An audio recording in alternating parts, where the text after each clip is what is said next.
Hi, my name is Barney Skinner, and I'm here to give you a quick run through of my entry to the BoardGameGeek Solitaire Print and Play contest this year, 2020, which is my game here called Dungeon or DNGN.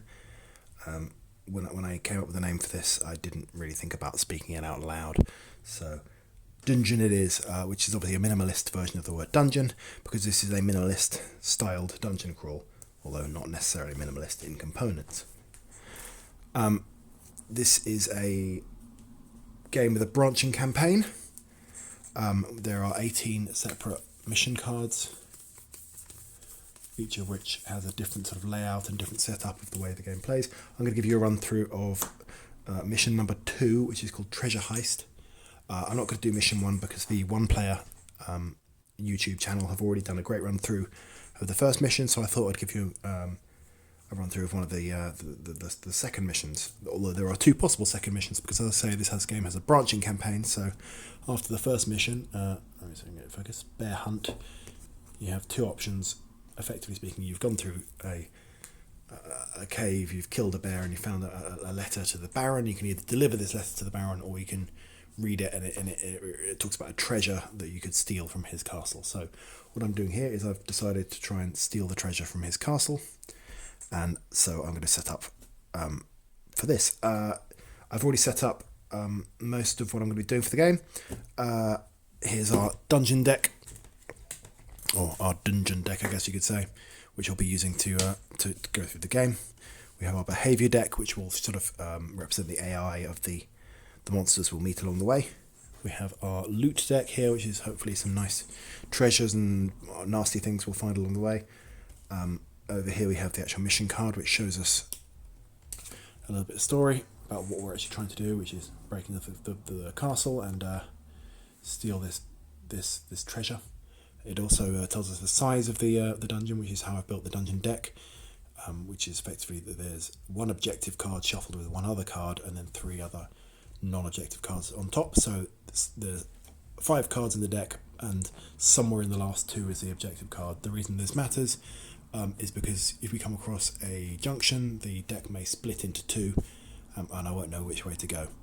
My goal in this is simply to reach the star. On the objective card is a star on one of the hexes, and if I can get my character to that, my adventurer to that star, I have found the treasure and therefore won. You also, at the bottom here, you'll see there's symbols showing what each of the dungeon element symbols within the dungeon means. So the circle is going to be a guard, a triangle is an archer, a square is a trap doing 1 damage, and this sort of shuriken shape is a chest, which will contain a random piece of equipment of up to 15 gold in value. So, before the first mission of the game, you get to upgrade your character in one way, and there's a set of different upgrades you can go for. You can add 1 extra of these stamina cubes here. You can increase your health by 2. You can add 2 extra of these blue mana cubes, or you can add 1 extra of these focus cubes, these red ones, or you can flip over one of these 3 skill cards to the more advantageous side. So you get to make 1 of these advances before the game begins. So what I will do is I'll add 1 extra stamina cube as my first advance before the first mission, and because I would have completed the first mission, I would get another upgrade at this point, which I'm actually going to use to upgrade my attack skill card here. The difference with these 2 sides is that on the original side we have these 2 action slots here, which are exhausting action slots. On this side they're not, which means that when I assign cubes to those each turn, I will get the cubes back every turn rather than losing them for a turn, which I'll come on to in a minute. So the way the game works is based around this resource allocation system, where we have an action pool here, which starts off containing all of our stamina cubes, and each turn we'll assign these to these various action slots, which will define the actions we'll be taking that turn. Once we've done that, we'll be turning over a behaviour card to see what any monsters in the dungeon are going to be doing, and then I take my actions, and then the monsters will take theirs. So there's a bit of sort of guesswork of what you think the monsters are going to be doing when you're assigning these, and sometimes you have to sort of make the best of it. When you're assigning these cubes, they always have to be placed from left to right on a particular card, so I couldn't just place one here. If I wanted to place one there, I'd have to place one on the left-hand one of the card as well. These cubes here are not currently available to assign. These are in the mana pool. And we've got here these 2 blue mana cubes which can be charged up using this mana symbol here, this gain mana effect. And what these can be used to do, they can use to activate any slot, or to activate these special blue slots, these special blue mana magical action slots, which can only be activated by mana or by this focus cube. Now I don't actually have anything that can currently charge this focus cube. These generally come into play later in the game rather than in the early missions, but there's a chance we might come across something that will allow me to use it, so it's there anyway, just in case. And if it ever comes up, I'll explain what it does. So without further ado, I think we're probably ready to begin. So as you can see here, we've got these reference cards here for the monsters in the dungeon. Along here our health is tracked, here is our gold track, and here's the timer. Every turn the timer will tick down by 1, and once it hits 0 you reset the timer, but we lose a stamina cube for good. So they will get sort of fatigue as it goes on, pushing you onwards. So without further ado, let's turn over the first card and see what we're facing. So what we have here is a passage with 2 circles which are going to be guards and 2 squares which are going to be traps. I can choose which of the entrances I'm going to enter this by, so I think I'm going to enter from this side. I think I'll show you why in a minute. So first thing I'll do is I'll place tokens onto the board to represent these elements. You can see these tokens are numbered, and there's a red and a beige one of each. The beige will represent the monster, and the red one will be placed on this health track to track the health. Now the guards have 5 health, so I'll place that above the number 5. Let me find another one. Now the numbers on the actual tokens themselves don't really represent much, but they're roughly speaking, they represent the sort of the initiative value, because they do activate in order, from the lowest to the highest. You just select them randomly when you're placing them on the board. So the 2 traps, I'm going to place just red tokens, so that we're sort of to remind us that they're traps rather than monsters that we need to think about. Those traps will do 1 damage to either me or into any monsters who move onto them. And so I'm going to place my trusty meeple, representing my adventurer, on the opening door of the dungeon. So, actually, start that way. Start of the first turn. Turns always start with a bleeding phase, but no one's bleeding, so that nothing happens then. And we move on to my assignment phase, during which I need to assign these cubes. I've got 8 of them. Don't have to use them all, but I probably want to. What I'm going to want to do this turn, I think, is probably to attack this guy number 8. So I'm going to move forward towards him and throw some attacks his way. Actually, what I might do for fun is I'm going to put 3 moves here. Now the reason I want to do this is because I want to actually push him into that trap, and this 3rd movement slot gives me the ability to do a push. So even though I don't actually need 3 moves necessarily, it'll be quite fun to push him into the trap if I can. So then I'm going to assign some attacks to him to try and kill him. He's got 5 health, but he's also got 1 armor, so he'll ignore at least 1 of my attacks. Well, on average he'll ignore 1, but sometimes the behaviour deck may increase or reduce his armor. So what I've got assigned here then is 3 moves, a push, 5 attacks, one of which, this frenzy attack here, would attack everyone in an adjacent hex, but I don't think I could be able to get into a position to attack more than one of them. I'd have to get to here, and that would need quite a lot of movement. So, yeah, so that's my assignment phase. So first things first, then next thing, I'm going to turn over the first card of the behaviour deck and see what the monster's going to do. So, as you can see on the behaviour cards, there are 4 different sort of sections, which, depending on the type of monster, they follow these different sections. So, as you can see with these guards, have this symbol at the top, which means that they are warriors, which means that they follow this first section. So what that means this turn is what those guards are going to do. They're going to have +2 to their armor. Like I said, that can be modified, and this plus symbol means that they're going to get a boost, which means they're kind of sort of, I don't know, psyching themselves up or something. They're going to sort of scream a berserker cry, and then once they got a boost token, they'll do 1 extra damage when they attack me, which doesn't sound fun. So it's now my action phase, and I can decide what I'm going to do. So I'm going to go with the original plan. I think I'm going to step forward. So I now remove the cubes one at a time. They don't have to be removed in any particular order, because although I had to assign them left to right, I can now do these actions in any order I choose. But as I remove it, I have to do the actions. So that then allows me to move one space.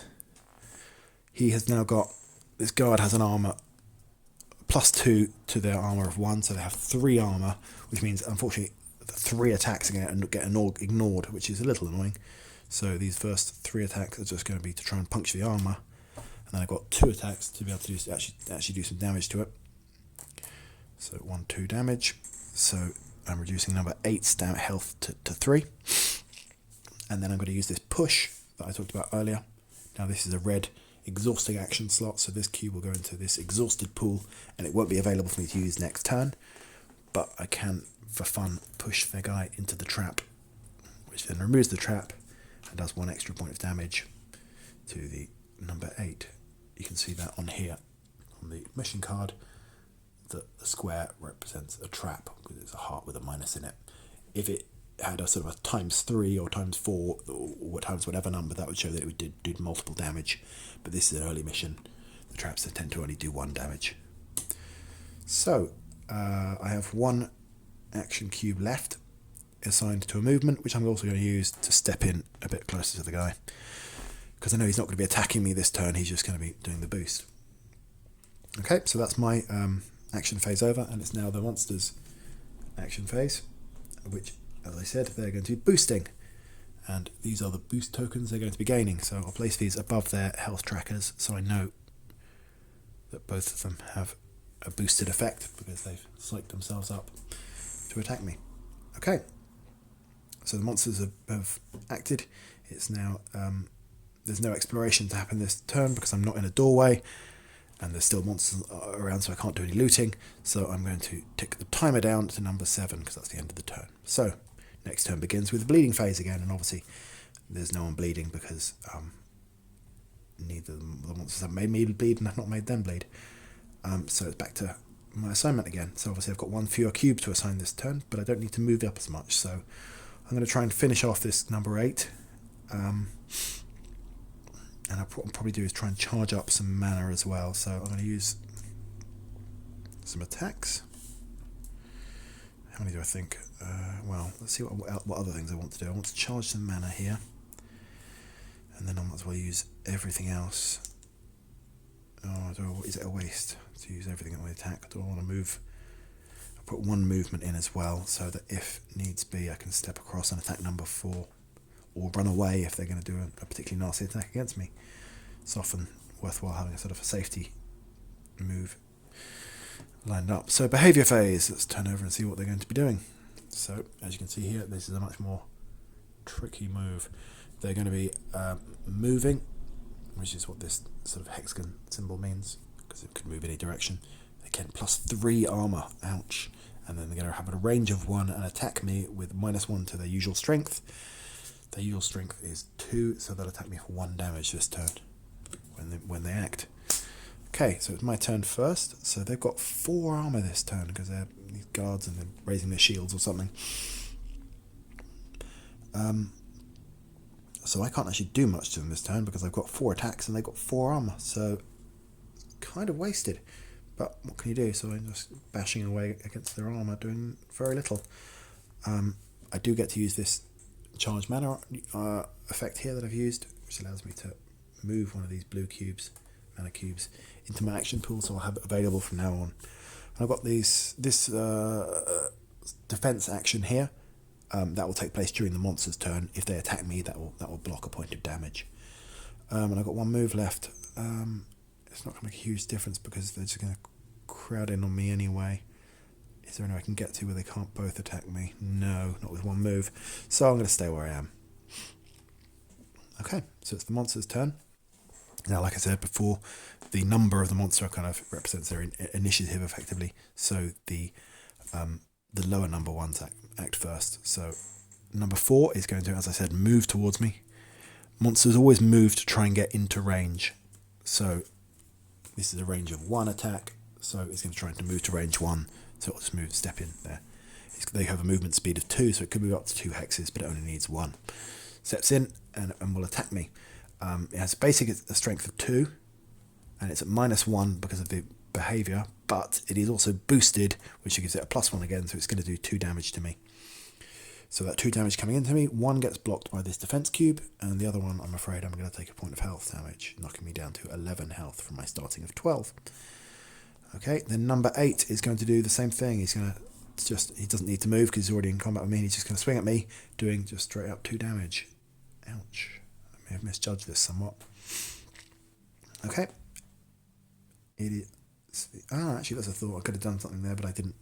What I could have done is I could have used one of those attacks to remove the boost from number 8, but I forgot to do it, so that was silly. Oh well, too late now. Best not to let yourself go back and do such things. So, end of turn, and the timer phase, and it ticks down. Start of the next turn, no bleeding. Okay, so this is a good point. I'm definitely going to use my frenzy attack here, because this allows me to attack everyone in base contact, in adjacent hexes as they were base contact. Then I'm going to, I think I really need to finish off that number 8, who's on 2 health. This got knocked slightly. Who's on 2 health, so I'm going to just throwing everything at attacks this turn is going to be the real way forward. I don't want to. I'm going to throw one at a bleed effect. I'm going to try and make number 4 bleed, I think, probably. Now I've got 1 cube left, so I want to use so I put it on a movement in case they do a sort of attack where they're not going to chase after me, to allow myself to step back just in case. For safety's sake, I'm not going to assign this mana cube because there's nothing I really particularly want to do with it action-wise. I don't want to do another move. A defense might be nice actually. Actually, yeah, I will use it. I'm going to use it for a defense this turn. Okay. So what they're going to be doing this turn is moving at +1 speed. That's going to be a movement up to 3 hexes. They're going to have -2 to their armor. Well, their basic armor is 1, their basic defense is 1, but it will be reduced to 0 because it can't go below 0. And then they're going to attack me at +1 strength. Ouch. So with their boost as well, that's going to do 4 damage to me each. I could lose this very, very quickly here. Okay, so I need to finish one of these guys off, and fast. So number 8 has 2 health left. First things first, I'm going to use my frenzy attack, which does 1 point of damage to each of them, but does 1 attack against everyone I'm touching. So to number 8, I'll knock that one down to 1 health. And to number 4, I'll use that attack, in fact, to remove the boost token, which is an option you can use for attacks 4. It won't do any damage, but removes their boost. Just sort of forces them on the defensive or something, so that they don't actually they sort of lose their confidence, I guess. Okay, so 1 more attack should finish off number 8. Who dies. And I gain 4 gold, because that's how much guards carry, which is tracked on this gold track here. And then I've got 3 attacks left, which I can throw at number 4. Knocking number 4 down to 2 health. And I've also got this bleed effect I can use. So last turn, this is the exhausted action from a previous turn. That will now be available. I think it might have been 2 turns ago. I might have just forgotten to use it. Never mind. So this exhausting action here to make number 4 bleed. So I'll add a bleeding token.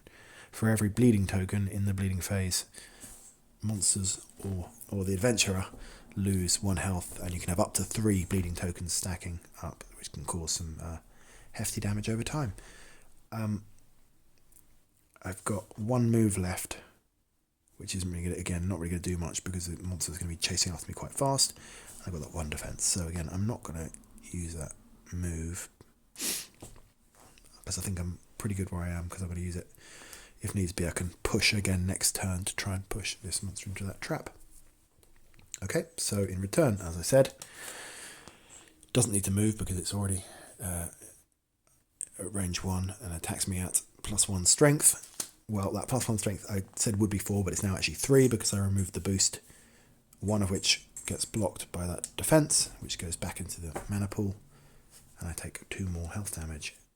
Ouch, this is not going very well. Okay, end of the turn, timer ticks down, and then in the bleeding phase we do have someone bleeding, so that monster is down to 1 health. Okay. What have I done to all my cubes? I've put them in the wrong place. Very silly. Apologies for that. 1 second, let me all back. From what I was thinking. Right, so there we go. Okay, what am I going to do this turn?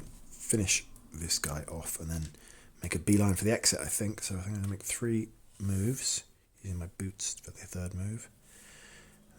3 attacks to hopefully be sure. No, yeah, no, actually, I'm going to make 2 moves. Actually, I'm not going to try and make it for the exit quite this turn because I want to try and heal up a bit, and I'm going to hope 2 attacks is enough. In fact, I don't have enough cubes otherwise, so I'm going to try and do 2 attacks, 2 moves. In fact, I might do 1 move and 3 attacks. Yeah, 1 move, 3 attacks, which should hopefully be enough. A defense, charge mana, and a heal. So let's see what that monster's doing. The monster does not have any bonus armor this turn, but it would in fact be range 2 and sort of step back and throw something at me. But luckily, because they don't have any increase to their defense this turn, number 4 is, I think, toast. So 1 point of damage, 1 knocks against its basic armor, but then 1 more point of damage will kill off number 4. And I will gain another 4 gold. Ooh, that's not going to do much. Take me up to 8. So I have now cleared the room, yay. Let's get that cube back. So I can heal up 1 point from there because I use that heal action. Charge a mana. This attack is kind of wasted, as is the defense, and I'll use the movement to step 1 step closer to the exit. Okay. Timer phase ticks down. Now I'm actually going to spend the next turn, I think, healing up as well, because I've only got 8 health, and I don't want to get. I want to be fully ready, or at least close to fully ready before I go into the next room. So I'm actually just going to do this turn. I'm not going to do anything else really, because I just want to get a bit more mana, get a bit more healing before I see what's next.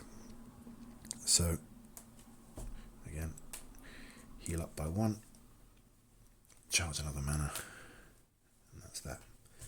Timer ticks down to 3, and this turn I'm going to step up to the doorway, but also go to heal 1 more time. So again, you'll see I'm not drawing behaviour cards when monsters aren't on the board, because there's no one to draw in for it, so it's not needed. So once again, 1 more heal. The charging mana is useless this turn because I've already got my mana fully charged, as is the defense, but 2 moves take me to the doorway. Now we can talk about the exploration phase.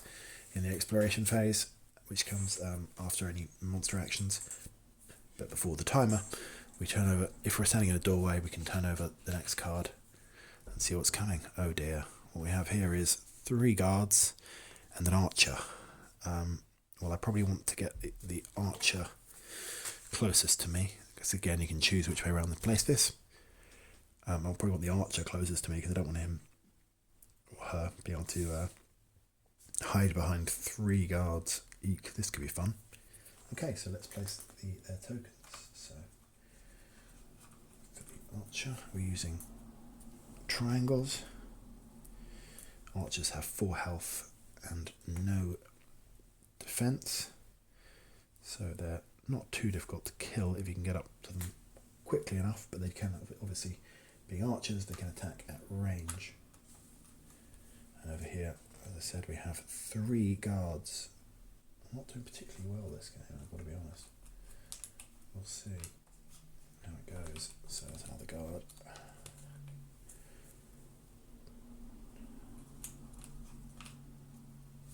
As you can see, this health track is designed so that you can kind of place tokens above it or below it in order to track health, so you can track each monster individually. Okay, so that was the exploration phase. The timer phase ticked down to 2. I'm running out of time as well.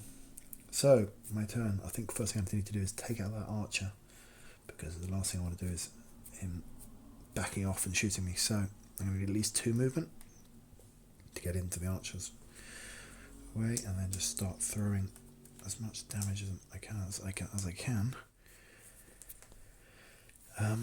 Probably want some defense as well, and a mana cube. Again, I just don't have everything I would want, but that's the way the game works. So let's see what they're going to be doing. So now we have two sets of behaviour to worry about, because while the guards have the warrior behaviour, archers use this ranged behaviour here.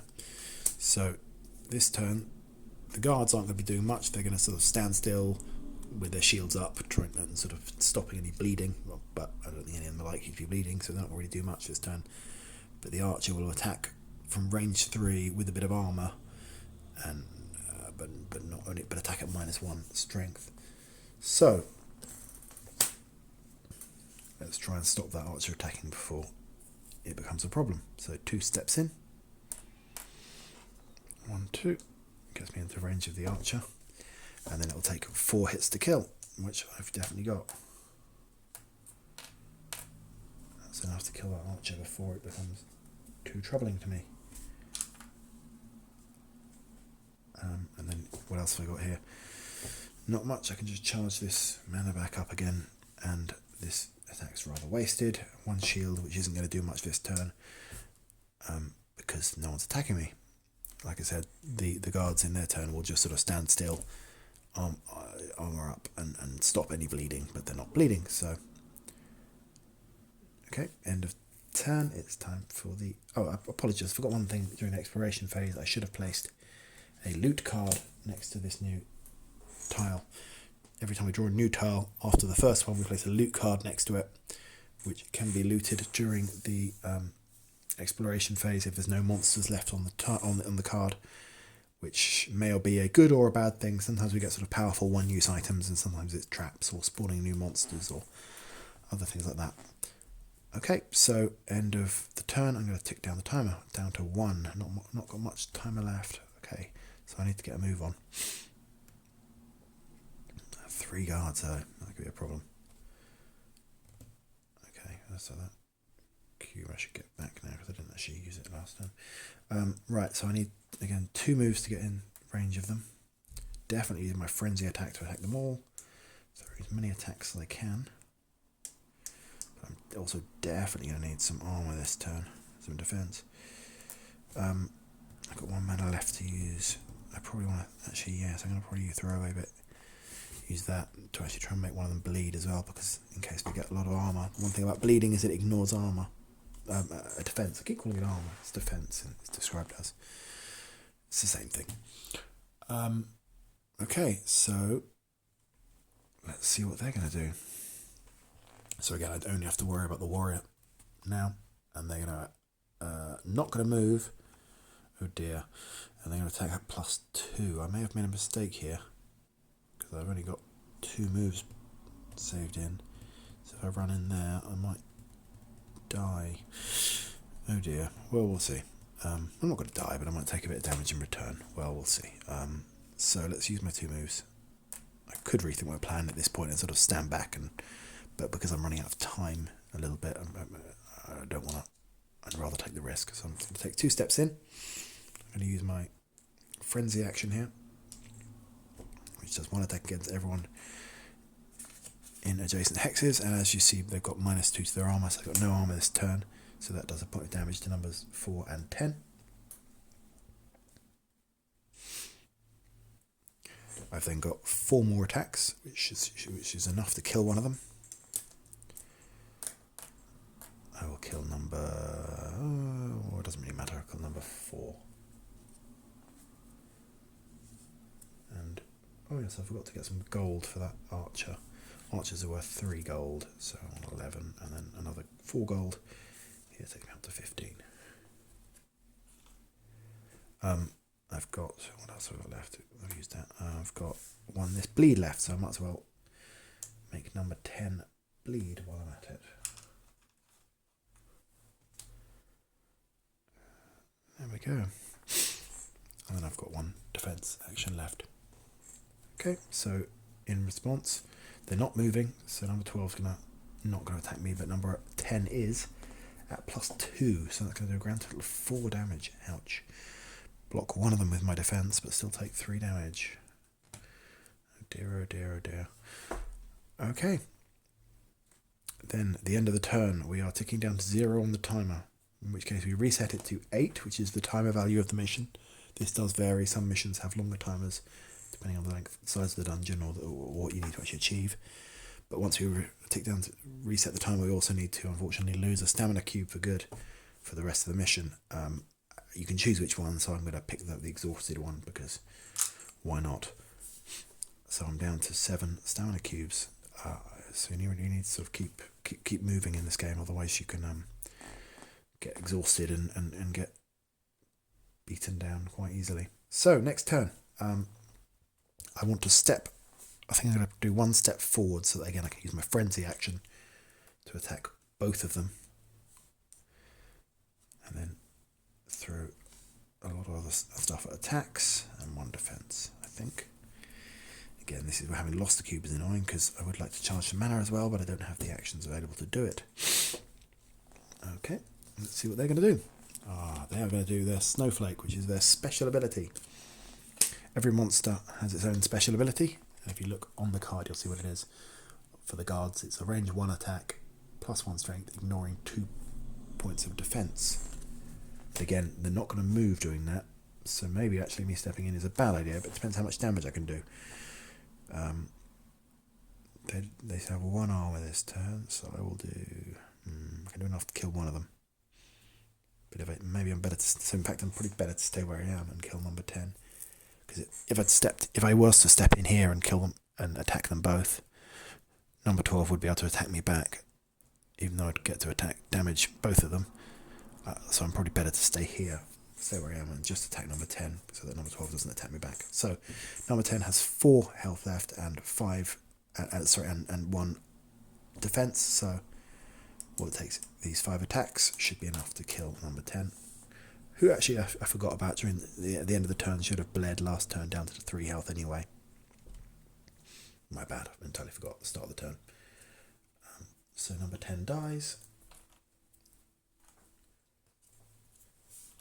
Again, put that on there for some reason, which is worth 4 gold. Up to 19 gold. Getting rich here. I'll have to just keep killing guards in this Baron's castle. So monsters in return, like I said, doing the special action, which is an attack but not a move. So I probably made the right decision there. Okay, so end of turn. Timer phase ticks down. And these unused cubes return.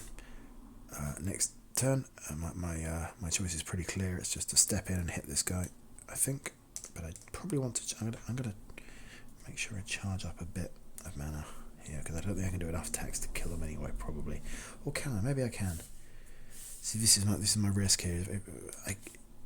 If their armor stays the same or gets decreases, I can kill them, but I wouldn't charge any mana.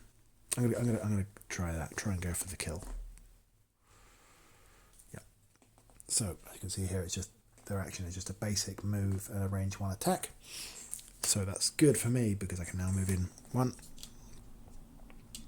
and then I've got 5 attacks. Oh, of course I got 5 health. I made a mistake earlier. 5 health versus plus the 1 defense. Silly me. I was thinking they had 4 health. So that 5 health attacks is not enough to kill them. Reduce it down to 1 health. Silly. I may have killed the last one too easily. Never mind. I'll look back at the video and I'll find out whether I've played it right or not. So, the monsters in return is just going to attack me for its basic attack strength of 2. 1 point of defense. I'm down to 6 health. Eek. I'm going to have to spend a bit of time charging up here once I've dealt with this guy. So, timer ticks down to 6. Next turn. Die! 3 attacks should do it, and then I can start doing a bit of healing. In fact, I've got another spare one, so I might as well make it 4 attacks. Just to be really, really clear, this is the last card of the behaviour deck. Once this is gone, we will shuffle the deck. So what they're going to do is move and make me bleed, range 1, but I think I've definitely got enough to kill number 12 this turn. So yeah, 1 for the defence and 1 for the kill. The other 2 don't really do anything. But the guard is dead. And another 4 gold. Let's take me up to 223. Cha-ching. Cool. And I can charge up a mana. Heal 1 point. And the very slow root back up to a maximum of 12 health. But obviously if I just sit here and charge up 1 health a turn, I'm going to run down my timer pretty quickly. So there's a bit of a trade-off here. What I have got here now though is the option to loot the room, which I think I'm probably going to go for. So because it's now the exploration phase and I'm not in a doorway and there are no monsters in the room, I can just search around, search the corpses, search the room and see what I find. I don't have to do it, but I think I'm going to do it for fun because, you know, this is a show through. So let's see what loot I find. It's a trap. So I lose a health. Of course I do. Lucky me. This is going very well. Thanks. As you can see, not all loot cards are good. Some of them are. Hopefully some good ones will show up here at some point, but we'll see. Okay, so I'm going to shuffle my behaviour deck because it's all run out. As you can see, there can be a little bit of card counting with this when you get towards the end of the deck, so if you start to predict what they're probably going to do. Okay, next turn, timer ticks down. I think I am just going to spend this turn healing and charging up mana. I'm not going to assign the cubes, I know it'll be this, which will heal me up by 1. Timer ticks down again. I'm going to heal one more time with the timer ticking down before I spend the next turn stepping to the doorway, which I will not heal on that turn because I want to make sure I've got no exhausted actions. So I've kind of sped through that a bit, but hopefully that's clear. Okay, next dungeon card. It's a split. Now I'm going to sort of shuffle this backwards a bit so that I can fit this in here. So what we've got here is 2 archers.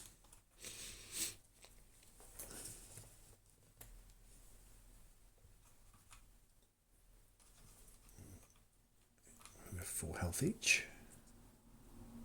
We also, as you can see here, we've got 2 exits here. So what we do at this point is we take the existing dungeon deck and we place it dealing from the bottom of the deck, splitting into 2 piles, so that we don't actually know which way the objective room, the objective card will be. So you can, unfortunately, if that happens right at the start, you can go down quite a long passageway and find yourself having to run back as quickly as you can in order to not run out your timer. But, you know, that's the way the game goes. Okay. So, timer ticks down again, getting close to losing another cube because I'm spending all this time just healing up. Right, I think what I want to do here is run in as fast as I can and try and hit both of them as much damage as I can because they're going to run away from me and attack probably because that's what archers like to do. So 3 moves. Oh, sorry, I've also got a trap here I haven't placed, which I could. Probably haven't got enough pushing to push someone into that in one go, but maybe in 2 goes I could. We shall see. Definitely want to use my frenzy attack to attack both of them at once if I can run into base contact. I keep saying base contact. I can run into this hex here to have them both next to me. And I'm going to burn through a bit of mana to try and do a bit more damage. And then I'm going to use the other mana cube for defense, I think, because I'm going to need it. In fact, I'm going to use this action there to not exhaust it. I keep forgetting I've got the boots. Okay, so monsters behavior turn. Let's see what they're going to do. So again, these guys are ranged.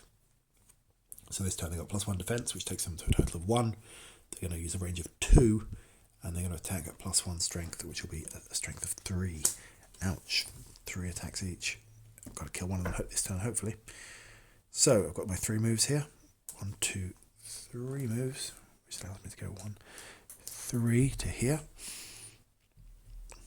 I can then use my frenzy attack, which isn't actually that useful because they've both got a defense this turn. So all that's going to do is remove both their defenses.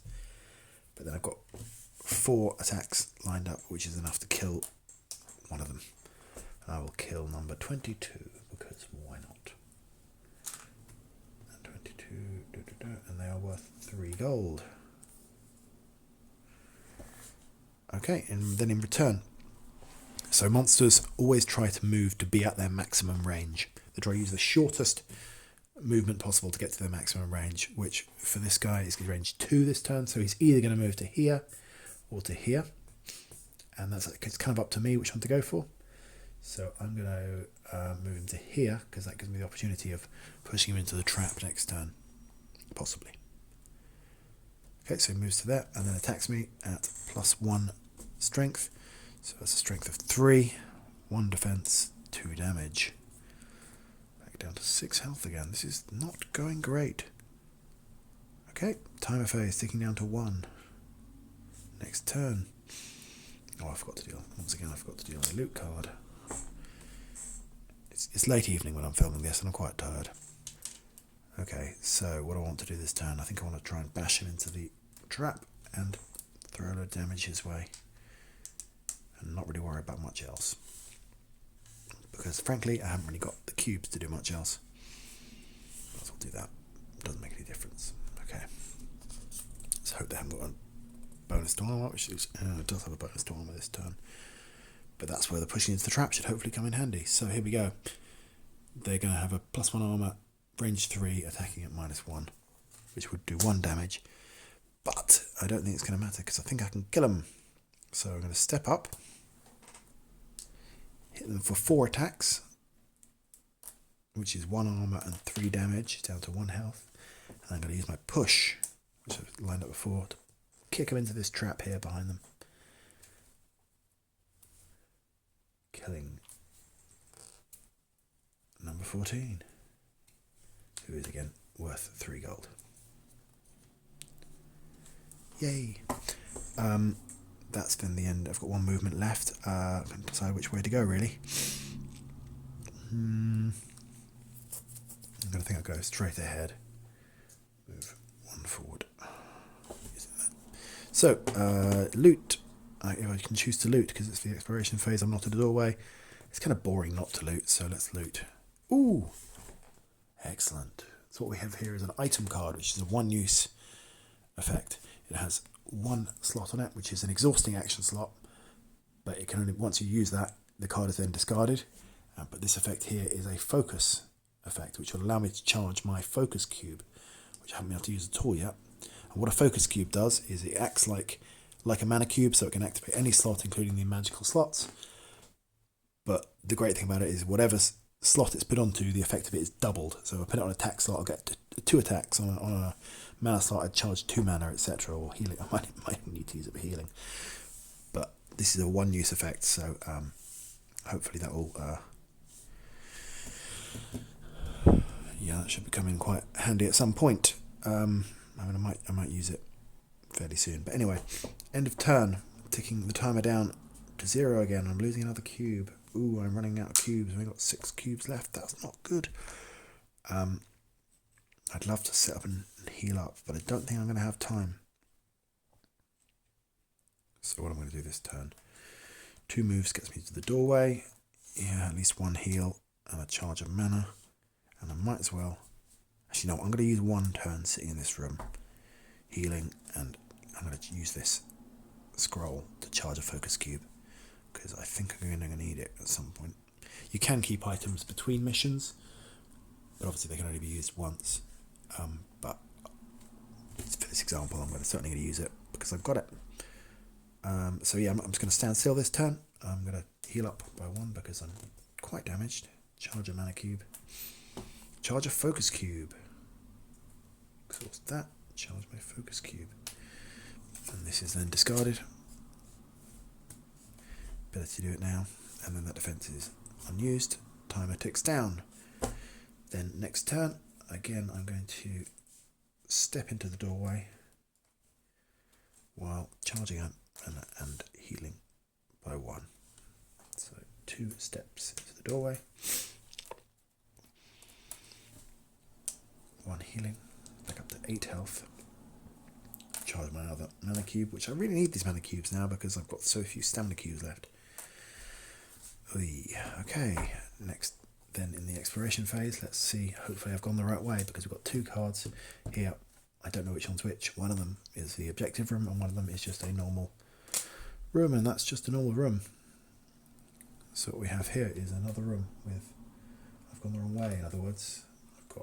2 archers to deal with, and a guard, and a chest. So it's maybe not the wrong way entirely, because there is a nice chest there. I'll use a red token for the chest, just so that I know.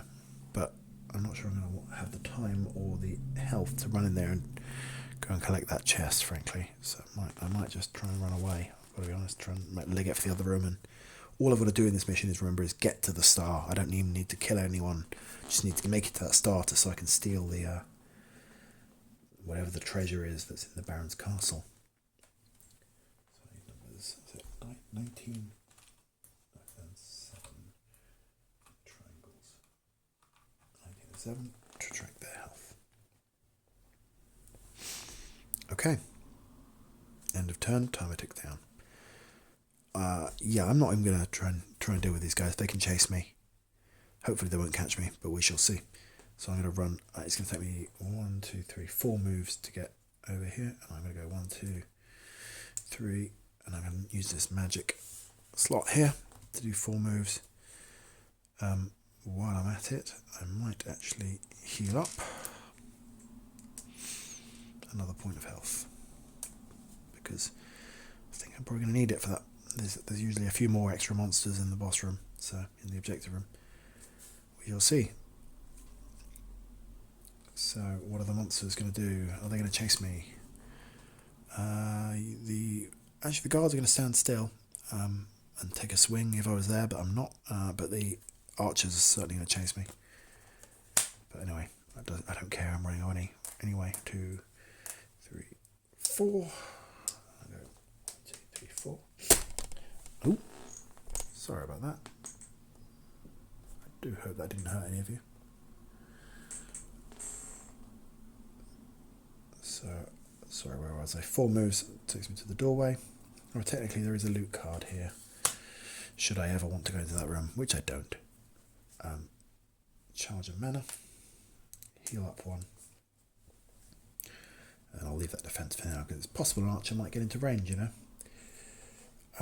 So, monsters then in order. So we get numbers 7, 10 and 19. So that's the order I'll act. They're going to move at their basic movement speed. So number 7 will move 2 spaces towards me, trying to get into range of 4.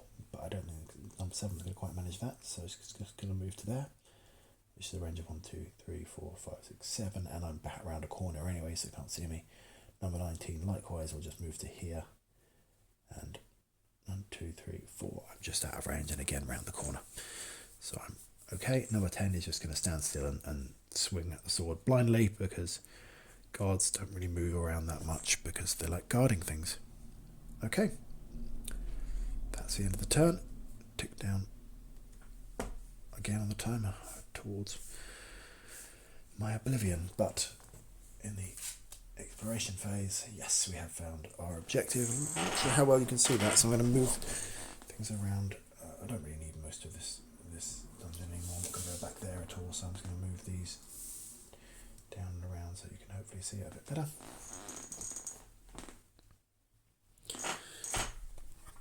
Yeah, you can see that reasonably well. It'll have to do. We lost the action slots. Apologies for this camera work. I'm not too experienced at this. I might have to put a bit of an edit in here. We shall see if I can be bothered. There we go. Right, so we've got in this room quite a lot of stuff to deal with. We've got 2 archers. Let's go with numbers 14 and 16 on top of those we've already got here. 14 and 16, I'm just going to have to pile them up here because I'm running out of space. We have another guard. I'm really racking up the enemies.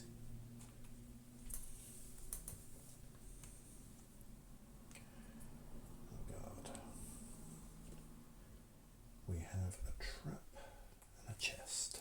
There's a trap there and another chest, and over here is the star, which is the treasure that I'm trying to seek. So what am I going to do? I'm just going to try and leg it. I'm going to try and fight my way through.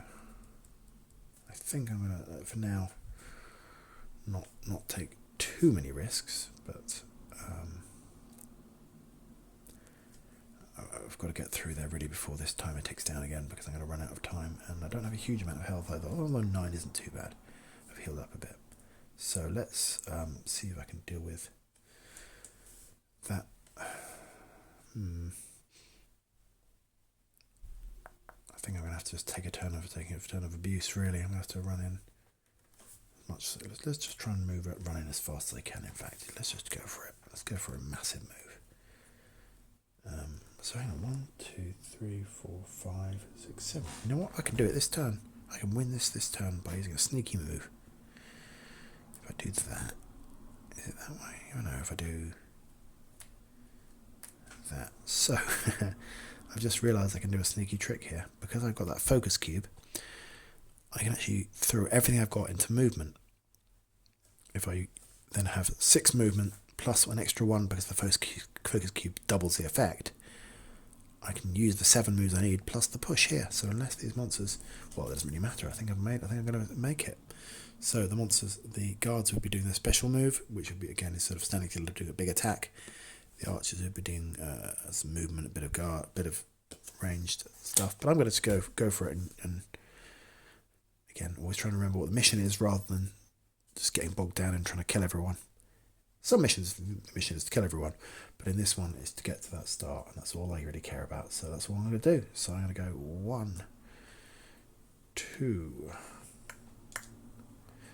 3, 4.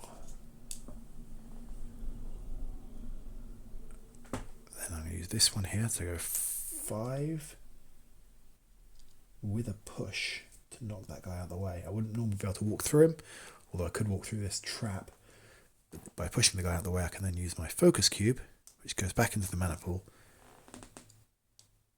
to double the effect of it, to move, to get to the star. So I've completed the mission. I have completed my treasure heist.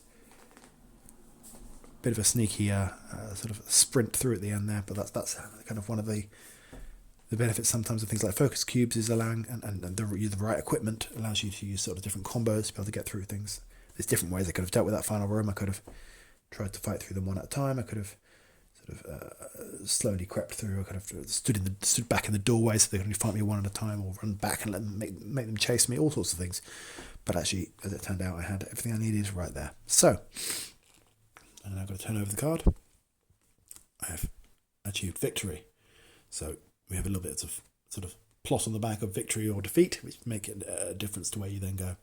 So in this case, I've discovered a ring, which alas is cursed, because we wouldn't have much of a story if I just got the treasure and that was that. So I would get to gain another upgrade, and then I would have a choice of either attempting to cure this curse or joining with the other soulless, which is those who I've become cursed to become part of. I'm not going to obviously continue and do any further missions at this point, but hopefully you will. I hope you've enjoyed this sort of quick look at the game. It varies quite a lot from mission to mission, and depending on how you build your character, depending on which upgrades you go for, which sort of equipment you use. Equipment is a huge part of the game. So, for example, I could go from completely different builds of character just by going with, I don't know, if I was to go with some robes and a wand, wherever that is. Where's the wand gone? I'd be sort of a mana generating. I could be a sort of mana generating, ranged attacking wizard type character, or if I was to go with, I don't know, a crossbow and this necklace, I could sort of generate focus cubes and then double attack and do 4 damage, or ignore 4 armor or something. So all at a range of 4. So you can have very different builds. I could go for 2 weapons. I could have a shield. I could have all sorts of different equipment options. Some of which is quite expensive, so you only get as the game goes on. But you could start the game as an archer if you wished. With a range of 3, it requires 2 hands, so you can't then have a second weapon. You can't have a shield. There's sort of spell books which allow you to do different things, and there's all sorts of different equipment options, which can really change the way that the game feels. Because one thing I really wanted to do with this game was make sure that equipment wasn't just every card has a special rule which changes things up. I wanted it to be a real sort of important part of the decisions you made. Again, like I say, hopefully I've given you a feel for the game and how it plays. If you want to try it out, then go for it. There's I know a lot of you will be looking at this and thinking, "Oh my god, how much ink!" Yeah, it's quite dark in terms of the black backgrounds, but there is a low ink version available if you want to try it out as well. The version I've been playing here is my version 1.1, which I released recently. For anyone who's already printed the 1.0 version, which I released at the start of the contest, there is an upgrade pack as well, which only does one extra sheet of replacement cards, and it also has these loot cards. So it's not a huge amount to upgrade from one to the other. It does add some fun things like this, like the focus cubes, which save my bacon rather there. And things like the frenzy attacks and a few other bits and pieces. So hopefully you get a good feel for the game from that. And if you want to contact me, I'm on BoardGameGeek as Zombocom. And please do comment, give me any suggestions, ideas, thoughts, bugs, hate mail, whatever you feel like, really. There's some other great games in the competition as well, so please do try out as many as you can, because I'm going to be doing the same, because these sort of competitions only really work if we act as a community. And people are putting a lot of work into these games, so it's only fair that, particularly those of us who are designers, try out as many as we can. That's it for now. I might do another playthrough at some other point of a different level, a different mission, or maybe it's trying to show off a sort of different build, maybe it's sort of more of a wizard character or an archer or something. But hopefully this has given you a decent sense of the way the game plays. Great, so thanks a lot. I will... wobbly camera. Catch you later.